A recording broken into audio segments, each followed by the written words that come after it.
বাড়িঘরের মা বোন এবং মুসলমান ভাইদেরকে বলছি, যেহেতু এটা পবিত্র মুহররম মাস, এই মুহররম মাসের মধ্যে অত্যন্ত গুরুত্বপূর্ণ একটি দিন, যেই দিনটির কথা আল্লাহ তাআলা সূরা তওবার 36 নম্বর আয়াতের মধ্যে বলেছেন, ইন্না আইদ্দাতাশ শুহুরি ইনদাল্লাহি 12 শাহরান ফি কিতাবিল্লাহ ইয়াওমা খালাকাস সামাওয়াতি ওয়াল আরদা মিনহা আরবাতুন হুরুম।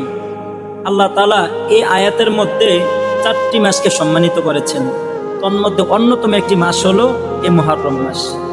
এর জন্য মা বোনদেরকে বলবো, এই মুহররম মাসের মধ্যে একটি দিন অত্যন্ত গুরুত্বপূর্ণ, সেটা হলো 10 মুহররম। এই 10 মুহররম আমরা সকলে চেষ্টা করব একটু আমল করার জন্য। আমরা কিভাবে আমল করব? আমরা নামাজ রোজার মাধ্যমে আমল করতে পারি এবং রোজা রাখার মাধ্যমে।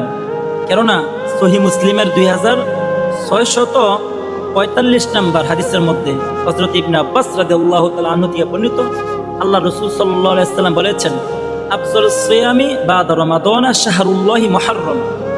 আল্লাহ রাসূল বলেন যে রমজান মাসের পরে সবচেয়ে উত্তম রোজা হলো মুহররম মাসের 10 তারিখের রোজা। তাহলে দেখা যায় যে রমজান মাসের রোজা তো আমাদের জন্য ফরজ।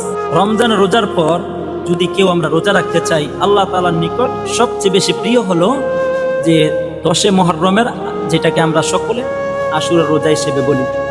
তো আমরা সকলে চেষ্টা করব ওই দিন রোজাটা করার জন্য। আর আশুরার দিনে রোজার আরো একটা ফজিলত হলো, আল্লাহ রাসূল সাল্লাল্লাহু আলাইহি ওয়াসাল্লাম বলেন, ইন্নী আহতাসিবু আলাল্লাহ আইয়ুকাফিরা সানাতাল্লাতী ক্বাবলাহু।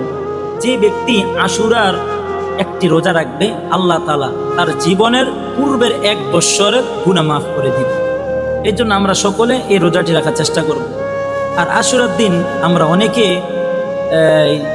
বিভিন্ন রুটি, বিভিন্ন মিষ্টি জিনিসগুলোকে আমরা বিতরণ করি, বিভিন্ন অনুষ্ঠান করতে থাকি। আসলে এগুলার কোনো ভিত্তি নেই, এগুলো হচ্ছে সম্পূর্ণ বেদাত। তো আমাদের দ্বারা যেন এই ধরনের কোনো কাজ না হয়, আমরা সকলে ওই দিকে চেষ্টা করব।